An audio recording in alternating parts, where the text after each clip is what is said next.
Welcome to the Stephen Mansfield Podcast.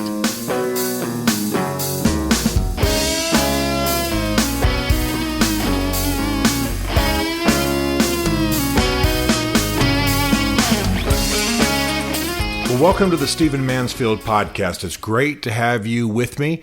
I want to dive into a topic that's unusual for this podcast because I don't give financial advice. But there's something trending in our society that is extremely important. And amongst all the other topics we could be talking about right now, I want to talk to you about cryptocurrencies. Okay? Now, first of all, before we dive into that, let's talk just a little bit about currency in general. Most of us don't have much training in economics. We just sort of take the world as it is when we grow up in it, and we don't really ponder economic theory, economic practices. And so it's important that we talk just a little bit about currency and what currency is and what it was intended to be before we get to cryptocurrency. And I want to tell you right up front, we're all learning together. This is new. You're not going to hear some great investment tactics in this podcast, but you are going to understand it a little bit better, and you're mainly going to be set up to learn some more. Now, originally, currency was something that you used to represent assets of value. It's not hard to figure out how this might have happened. Let's say that a guy had some land and he's meeting a gentleman 200 miles from that land.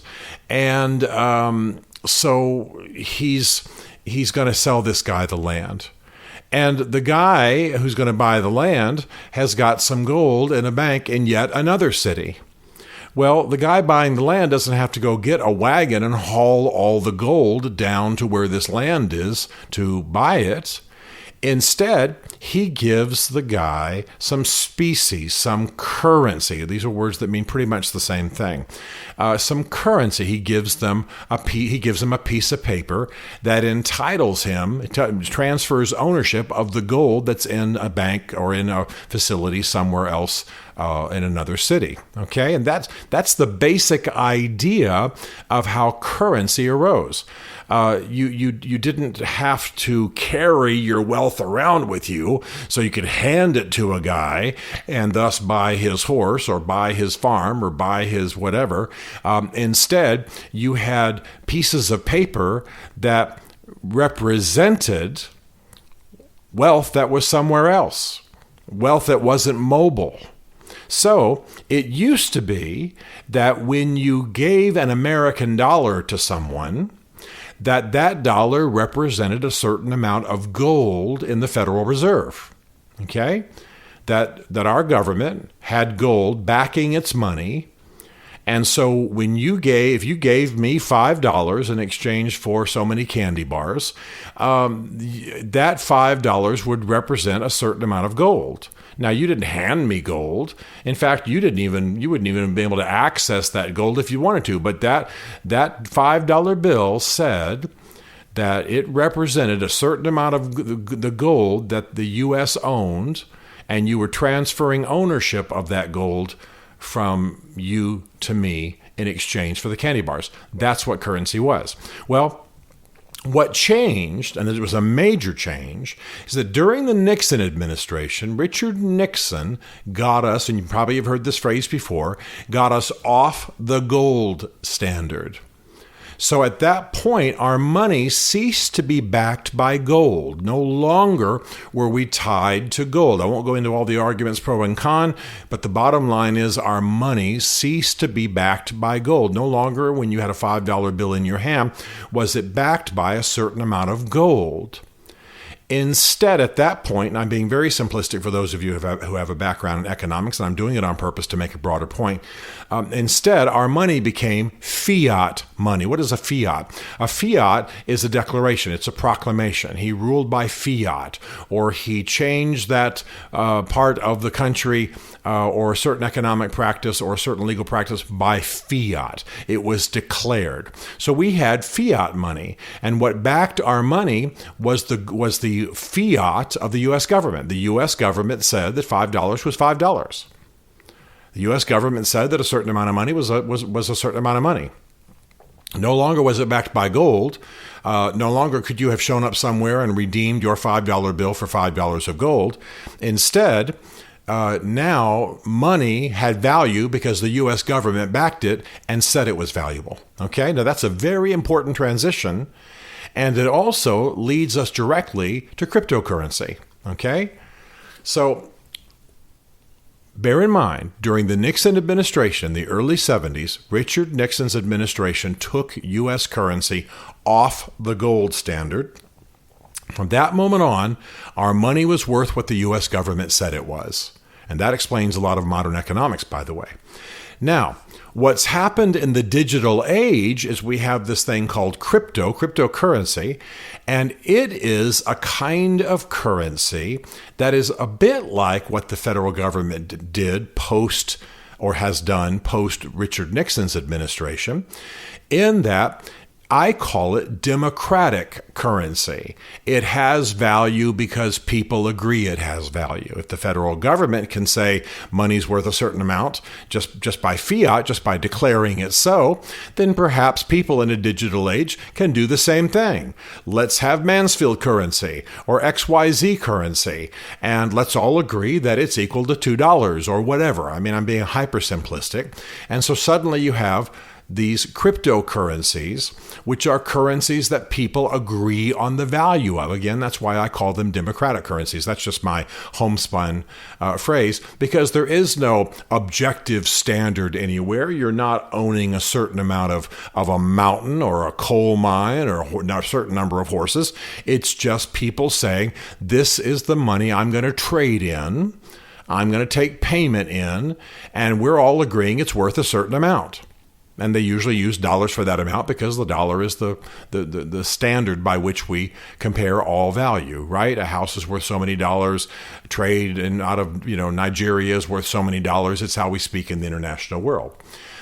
Now, this has arisen unbelievably rapidly. In fact, some of you are listening right now with great eagerness because you feel like you're behind the curve. You don't really understand exactly what's going on here. Well, there's a lot to understand, and we're not going to nail it all down in this podcast, but I am going to talk about it more, and I'm going to bring on some experts in time. And it's not because I'm going to sell you anything. I'll never do that. And it's not because I'm all heavily invested in advocating for crypto, but it's a trend that's going to change our world. Right now, there are almost 20,000 current cryptocurrencies that represent in the world 1.2 trillion US dollars. This is serious money, serious money. And it's unbelievably mind-boggling. There are 5 times more cryptocurrencies than U.S. publicly traded stocks in the U.S. And the NASDAQ is the largest U.S. exchange, and it's got 3,767 different companies as of this year. So what am I saying?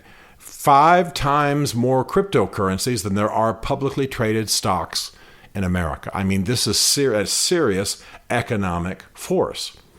So again, I want to just say that I believe that cryptocurrencies are basically, the way to think of it is that it's a democratically agreed upon currency.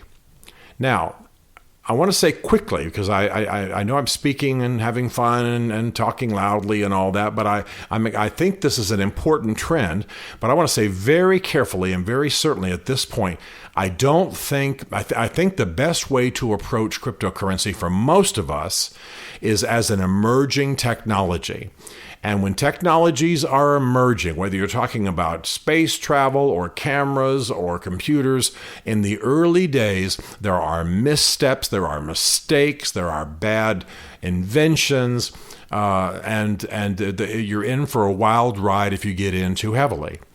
I think that cryptocurrency is something that is going to shape our world. For those of you who are younger, it's going to have a dramatic impact on what you do and how you live. But I want to caution you. I think you ought to see it as a new and emerging technology and not dive in heavily. I'm sure you're aware that in the same way that people are selling off other stocks, Bitcoin is down 38% here of late, just in the last few weeks. Ethereum is down 48%, and Cardano is down 62%. These are all cryptocurrencies. 62%. Crypto, I want to say it clearly, is not safe. It's not a safe haven, okay? It's not a hedge to inflation, which of course the dollar is suffering right now. But it is an important technology because in our digital age, and given that our currency is only a few clicks away from what crypto is, I mean, our American money, our US dollar, it basically only has value because somebody says it does, since we came off the gold standard. Well, now people are taking it in their hands to say, well, if the federal government can do it, I can do it too. I'm going to start a currency. And if I can get enough people to agree to its value, then we can have our own markets and we can use this more rapidly and we can exchange currency via, digitally, via the internet and other formats. So if you were hoping I was going to give you great investing advice and great certainties about crypto, I'm not. I'm here to explain it a bit. I'm here to say it's definitely a trend that's going to continue. It's definitely something that's going to shape our world. We're unsure of it yet. It's scary right now because it's taken a massive decline, even greater than the decline of the dollar or the stock market, or far beyond the rate of inflation of late. But it's going to change our lives. The best way to think of it is as an emerging technology. Be careful. But I also want to say, learn, pay attention, grow. This is going to change things. And if nothing else, you want to know what you're talking about and what this means, just to be cautious and to urge caution amongst other people. The young in particular are diving into crypto heavily, thinking it's new, thinking it's a break from the man, the government systems that they oppose. And in fact, lots of money is being lost right now because people are going in too heavily, too early, or perhaps in some cases, some stars have even negotiated their contracts to be paid in cryptocurrencies, and they've suffered for it. It hasn't gone well for them. But I want to say it one more time, it's a trend that's going to shape our world. It's going to mature. It's going to evolve. And it's got some very interesting features to it. One of the reasons I'm a little bit interested in this is as many of you know, I spend a month on campus at Palm Beach Atlantic University in West Palm Beach, Florida. And while I'm there at this point, still, I just live in a hotel for the week. So I was in a hotel and there was a massive cryptocurrency going on right there in West Palm Beach with beautiful convention center right there on the water. And it was called permissionless. Now that'll give you some sense of the tone of this, of the emerging crypto people and crypto technologies and kind of the culture surrounding it. It was called permissionless. We don't have to have no stinking permission. So going up and down the elevator and talking to people, getting a bite to eat and so on like that, I began to ask them about the attendees. And by the way, it was just jammed. The whole of West Palm Beach was basically taken over by these, and I'm just having fun by saying this, I'm not picking on them, by these crypto crazies. And all they wanted to talk about was crypto. And it was a very well-run conference, huge, lots of experts, lots of seminars, lots of breakout sessions, lots of interviews, lots of media. And they are certain, even though they were standing there while crypto had lost an average of 40%, they were all very excited, very positive, very bullish, as they say on Wall Street, about the future of crypto. So I learned a lot and asked a lot of questions, and I came away with the basic conclusions that I'm sharing now.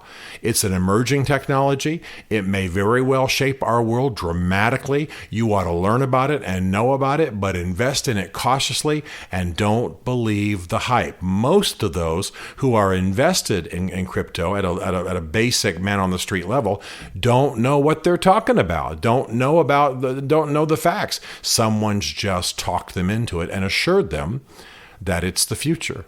And of course, a lot of those who are talking them into it are brokers. And so you can imagine there are some questions. So learn and grow, because crypto and all of its variations, almost 20,000 of them, are going to shape our world. We're just not sure what it means. So be smart, learn, and be cautious. Stephen Mansfield is a New York Times best-selling author, a popular global speaker, and senior fellow for public leadership at Palm Beach Atlantic University. His groundbreaking books on faith and society include The Faith of George W. Bush, The Search for God in Guinness, Mansfield's Book of Manly Men, and Lincoln's Battle with God. Learn more at stephenmansfield.tv.